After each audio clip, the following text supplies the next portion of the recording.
We're in Austin, Texas. We're here with the Barenaked family who's traveled the country just like we are in an RV, so we're happy to sit down here with you and maybe get some pointers and tips and see how everything's went along with you. I'll ask you all to introduce yourself, starting back here. Right on. I'm Dad. I'm Greg. I'm Kesley. Sonny. Jen. Austin. And then also we have Pete and Jason with the Motorhome Dyers with us. So first, why would you tell everybody a little bit about your adventure and what you have done? Right on. Well, basically we did the corporate world thing, and wasn't working so well for us. Well, financially it was working great. It just wasn't working for the freedom that we needed as a family. We needed to work together as a family, and so basically we sold everything so we could afford to hit the road for about a year and find out. First goal was to find a business that we could work together in. Second one was trying to find a cool place we could live, and so put some money in the bank and started wandering the country and learned pretty quick that we had a lot of freedom based around doing this. You know, we could school our own children, school ourselves together, work together in different projects. You know, we'd do volunteer things, and ultimately play together. You know, we learned that the world got a lot bigger. Our living space, our home got a lot bigger by living in an RV, because that just fed us and put us in a place to sleep. So traveled around the country, and it turned out to be about 6 years wandering around the country, and now we're back in Austin, living in Austin where we're from, and living in 500 square feet, and it feels like a mansion. How about for you kids? How did you guys feel when your parents said we're going to pack up, live in an RV, and travel? How did that go over with you guys? I was excited. You were excited? Yeah. It was interesting know that we would be different with people in our neighborhood.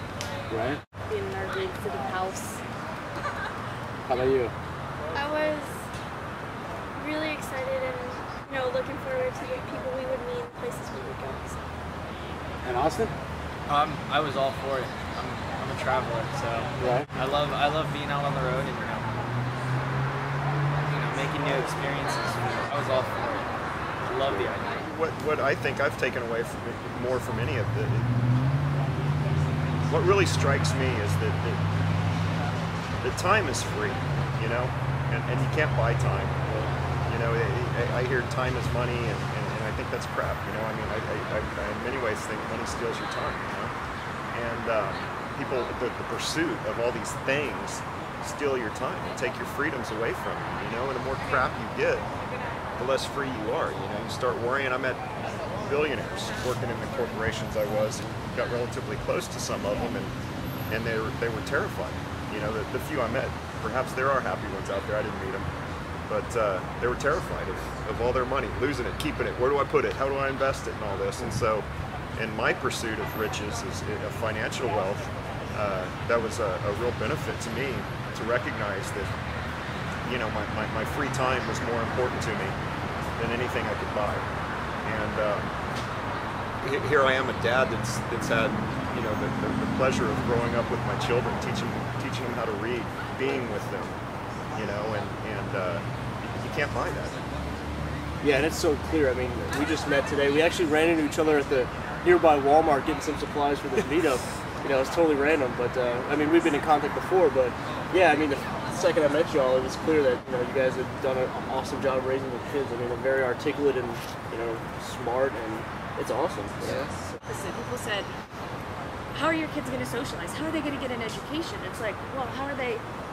I cannot stop them from learning every day, you know, and the more that we get to travel, we get to meet pockets of kids that are in public schools from different parts of the country. You get to see what's going on, you know, they get to experience, you know, what one part of the country is being told and taught, you know, and then this other part is being, you know, let to discover and create, you know. And so the whole public school thing, you know, as far as relating our kids to, you know, when you meet them, one of the funny things is people say, wow, you know, your kids are actually really cool. It's like they have this, you know, they're going to be like these like freaky, you know, homeschool kids are freaks, you know, and it's just like, no, man, you know, we've introduced them to culture. We've introduced them to a lot more than a couple of walls in a, you know, what, 7th, 8th month, you know, school period. You know, they're getting to be outside and they get to learn. What are some tips you can give us for life on the road?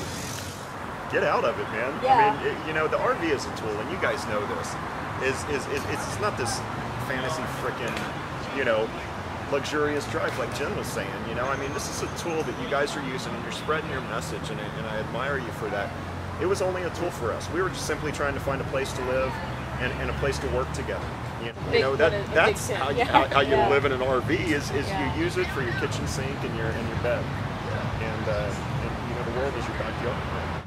As cliche and as typical as it sounds, you know, keeping it simple, there is value to that. There is truth to that. Yeah, rinse your dishes and avoid the ants and things like that. Yo, don't give Jason any more ammo against us. Come on. If you would do that, we wouldn't have this conversation. All right, we had that tip last month. Yeah, right. Yeah. And conserve the water. Rinse your dishes and conserve the water. Yeah. Yeah, it's that kind of stuff. And don't do number 2 in the bathroom. No, number 2, man. Use the truck stops. Yeah.